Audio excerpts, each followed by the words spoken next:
Gentleman, ನೆಲ ಜಲ ಭಾಷೆಗಾಗಿ ಪ್ರಾಮಾಣಿಕ ಪತ್ರಿಕೋದ್ಯಮ. ನೀವು ನೋಡ್ತಾ ಇದ್ದೀರಾ ಫೋಕಸ್ ಟಿವಿ. ಇದು ಈ ಕ್ಷಣದ ಸುದ್ದಿ. ನಾನು ನಿಶ್ಚಿತ. ದಸರಾ ಉದ್ಘಾಟಕರಾಗಿ ಬೂಕರ್ ಪ್ರಶಸ್ತಿ ಪುರಸ್ಕೃತ ಸಾಹಿತಿ ಬಾನು ಮುಷ್ತಾಕ್ ಅವರನ್ನ ಸರ್ಕಾರ ನೇಮಕ ಮಾಡಿದೆ. ಇದನ್ನ ಪ್ರಶ್ನಿಸಿ ಸಲ್ಲಿಕೆ ಮಾಡಿದಂತಹ ಅರ್ಜಿನ ಹೈಕೋರ್ಟ್ ಈಗಾಗಲೇ ವಜಾಗೊಳಿಸಿದೆ. ಅದೇಯಾಗೋ ಈ ಪ್ರಕರಣ ಸುಖಾಂತ್ಯ ಕಂಡಂತೆ ಕಾಣಿಸ್ತಾನೆ ಇಲ್ಲ. ಮರುಜೀವ ಪಡೆಯುವಂತಹ ಸಾಧ್ಯತೆಗಳು ಕಂಡು ಬರ್ತಾ ಇದೆ. ಇಷ್ಟಕ್ಕೂ ಅಲ್ಲಿ ಆಗಿದ್ದಾದ್ರೂ ಏನು ನೋಡೋಣ ಬನ್ನಿ.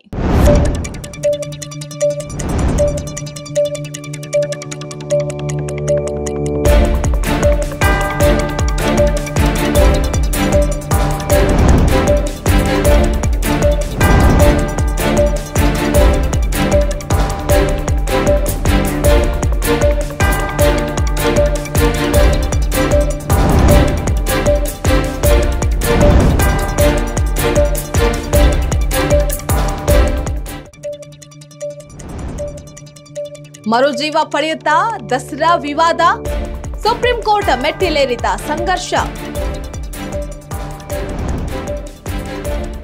ಸರ್ಕಾರದ ವಿರುದ್ಧ ಸುಪ್ರೀಂ ಕೋರ್ಟ್ ಮೊರೆ. ಬಾನು ಮುಷ್ತಾಕ್ ನೇಮಕ ಪ್ರಶ್ನಿಸಿ ಅರ್ಜಿ ವಿಚಾರಣೆಗೆ ನ್ಯಾಯಾಲಯ ಸಮ್ಮತಿ. ಹಿಂದೂಯೇತರ ಬೇಡವೆಂದು ನಿವೇದನೆ.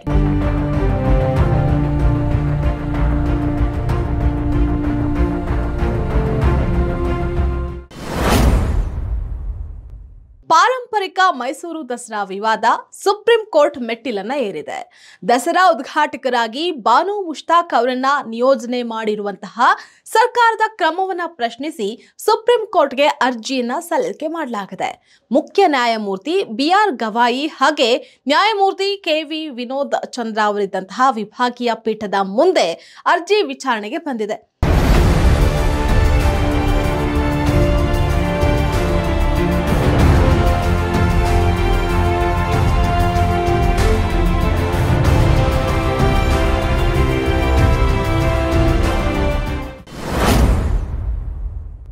ವಿಶ್ವವಿಖ್ಯಾತ ಮೈಸೂರು ದಸರಾಗೆ ಉದ್ಘಾಟನೆ ಇನ್ನೇನು ಸಮೀಪಕ್ಕೆ ಬರ್ತಾ ಇದೆ. ಹೀಗಾಗಿ ಅರ್ಜಿಯ ತುರ್ತು ವಿಚಾರಣೆ ನಡೆಸುವಂತಹ ಅಗತ್ಯ ಇದೆ ಅಂತ ಹೇಳಿ ಅರ್ಜಿದಾರರ ಪರ ವಕೀಲರು ಪೀಠಕ್ಕೆ ಮನವಿ ಮಾಡಿದ್ರು. ದಸರಾ ಹಿಂದೂ ಧಾರ್ಮಿಕ ಆಚರಣೆ. ಅದ್ಯಾಗೋ ಸರ್ಕಾರ ಹಿಂದೂ ಏತರರನ್ನ ಉದ್ಘಾಟಕರನ್ನಾಗಿ ನೇಮಕ ಮಾಡಿದೆ. ನಾಡ ಅಧಿದೇವತೆ ಚಾಮುಂಡೇಶ್ವರಿ ಉತ್ಸವಕ್ಕೂ ಮೊದಲು ನಡೆಯುವಂತಹ ಅಗ್ರ ಪೂಜೆಯನ್ನ ಮಾಡೋದಕ್ಕೆ ಅವರಿಗೆ ಅವಕಾಶವನ್ನು ಸಹ ನೀಡಲಾಗಿದೆ. ಹೀಗಾಗಿ ಅರ್ಜಿಯನ್ನ ವಿಚಾರಣೆಗೆ ಮಾನ್ಯ ಮಾಡಬೇಕು ಅಂತ ಅರ್ಜಿದಾರರ ವಕೀಲರು ಕೋರಿದ್ರು. ಅವರ ಮನವಿಯನ್ನ ಮಾನ್ಯ ಮಾಡಿದಂತಹ ಪೀಠವು ಅರ್ಜಿಯ ತುರ್ತು ವಿಚಾರಣೆಗೆ ಒಪ್ಪಿಗೆಯನ್ನು ಸಹ ಸೂಚಿಸಿತು.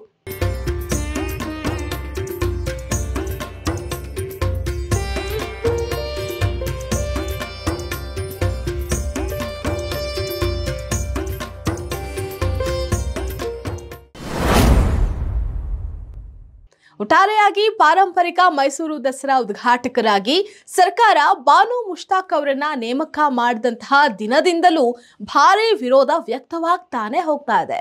ಸರ್ಕಾರದ ವಿರುದ್ಧ ಹಿಂದೂ ಸಂಘಟನೆಗಳು ಹಾಗೆ ಬಿಜೆಪಿ ಮುಖಂಡರು ಸಮರವನ್ನ ಸಾರಿದ್ದಾರೆ. ಮೈಸೂರಿನ ಮಾಜಿ ಸಂಸದ ಪ್ರತಾಪ್ ಸಿಂಹ ಸೇರಿದಂತೆ ಹಲವರು ಸಲ್ಲಿಸಿದಂತಹ ಸಾರ್ವಜನಿಕ ಹಿತಾಸಕ್ತ ಅರ್ಜಿಯನ್ನ ಮಾನ್ಯ ಮಾಡೋದಕ್ಕೆ ಹೈಕೋರ್ಟ್ ಸ್ಪಷ್ಟವಾಗಿ ನಿರಾಕರಿಸಿತ್ತು. ಇದರಲ್ಲಿ ಸರ್ಕಾರ ಹಾಗೆ ಮೈಸೂರು ಜಿಲ್ಲಾಡಳಿತದ ನಿರ್ಧಾರವೇ ಅಂತಿಮ ಅಂತ ಹೇಳಿ ಸಹ ತಿಳಿಸಿತ್ತು. ಇದ್ರ ಬೆನ್ನಲ್ಲೇ ಈ ವಿವಾದ ಸುಪ್ರೀಂ ಕೋರ್ಟ್ ಮೆಟ್ಟಿಲೇರಿದೆ. ಅಲ್ಲಿ ಏನಾಗುತ್ತೆ ಅನ್ನುವಂಥದ್ದೇ ಸದ್ಯದ ಕುತೂಹಲ. ಇದಾಗಿತ್ತು ಈ ಕ್ಷಣದ ಸುದ್ದಿ. ನೋಡ್ತಾ ಇರಿ ಫೋಕಸ್ ಟಿವಿ, ನೆಲ ಜಲ ಭಾಷೆಗಾಗಿ.